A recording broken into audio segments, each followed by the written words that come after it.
Okay guys, so here's a little bit more of an update on what happened. I forgot to film the process of putting in the bearings and da-da-da-da-da.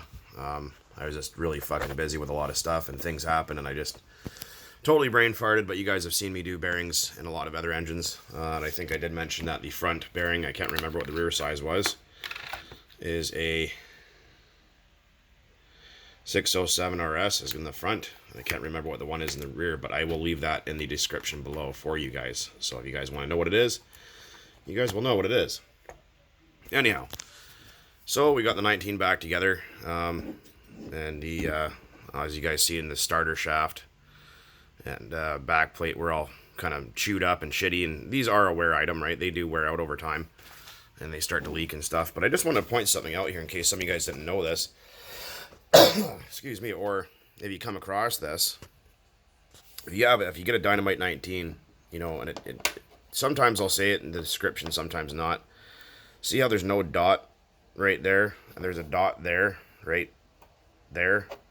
Well, they fucked up on the machining here, and because they're designed to use a Traxxas pull starter and one-way bearing, but oftentimes what happened is they messed up on their machining here.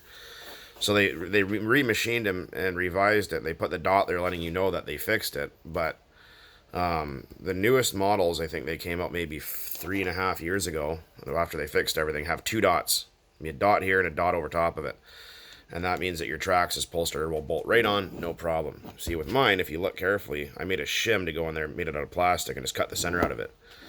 Otherwise, if you try to tighten down your pull starter, you'll just crush your one-way bearing or break your pull start housing. Now, a way around this, if you have this model and you don't want to go through the trouble of making that shim, you can get the Traxxas Pro 15 one-way bearing and SH18 pull starter, and it will go right on there. I didn't have those, so I didn't want to wait 2 weeks or 3 weeks or a month or a year and a half to get them because Canada Post is terrible and expensive. So I ran with what I had and got, what do you call it there, innovative, and made my own. So it's not a big deal. Actually, I think I used an old piece of a CD case, to be honest. Other things. So I did seal the front bearing. I mean, you don't have to, but I did anyways. And I'll show you what I did here just to make it easier to explain. So I take out a bearing, and we're using, I didn't have any 311 or anything like that, or 8411 or whatever the hell it's called, 3-bond. So just a little bit of Moto Seal 1, the Permatex gasket maker. So what I did was just took a little bit around the outside lip here. Don't put it on the inside, because what will happen is it'll glue the inside race to the seal, and then your crank will just spin inside the inside of the race and destroy your crank and cause all sorts of bullshit. So just be careful of that. And just take and put a thin little layer right around the outside here, and let that cure up, and that will help it seal just a little bit better. Some people say it works excellent. Some people say it doesn't work at all. I'm going to try it. As you know, front bearings don't really seal anyways. As you can see, this one was all pretty freaking torn up. Some people say, well, I mean, they don't really seal at all. I mean, people say leave both seals in, and if you do that, you won't get any oil to your front bearing. And there's 1,000 different things. Just kind of experiment. Try it out and see what you think. And so I did that. Used a teeny little bit, although there's an O-ring back there, and put a little tiny bit, you might be able to see it right there, underneath the carburetor gasket. So I thought I'd just try it out for fun.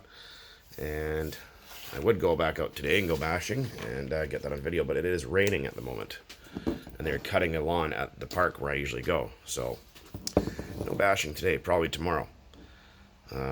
But yeah, so I did want to mention to you guys that this THS pipe, I freaking really like it. I wish they'd start selling these in Canada, because they sound really good.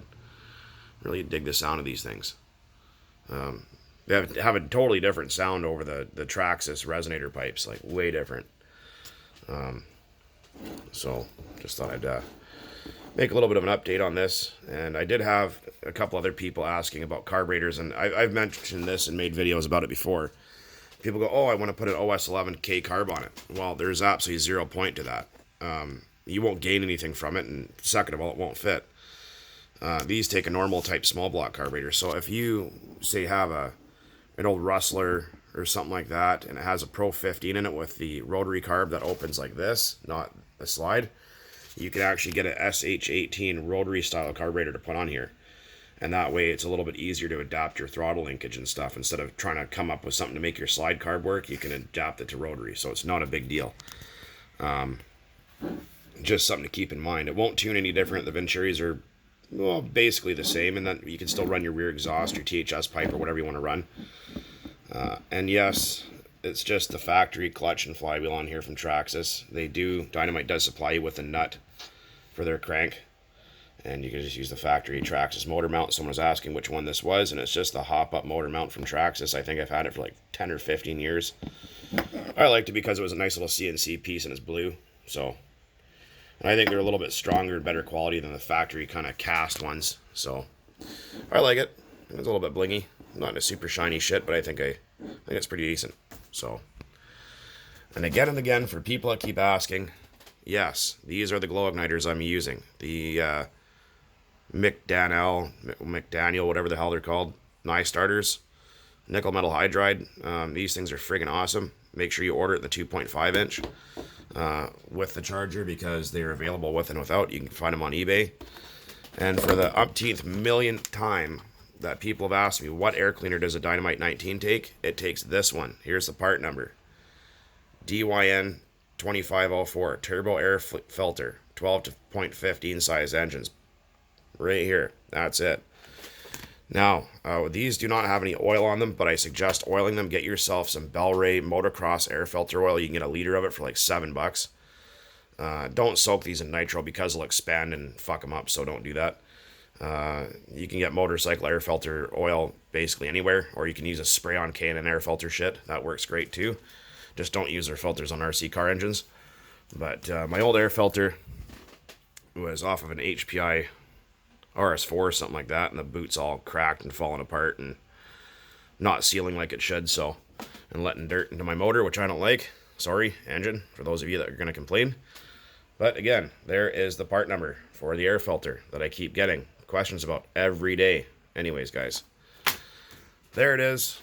There it is.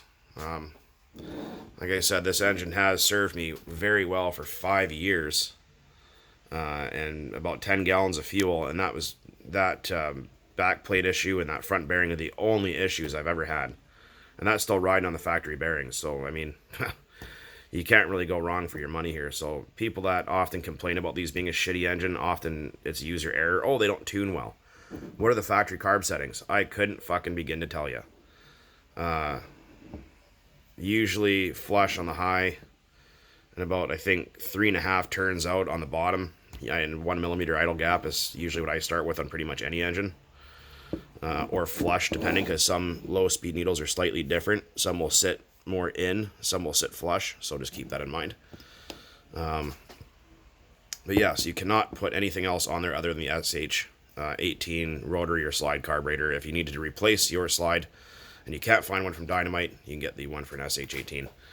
Like I said, these are, when they are tuned up and running and whatnot, they are pretty nice little performers and last for quite some time.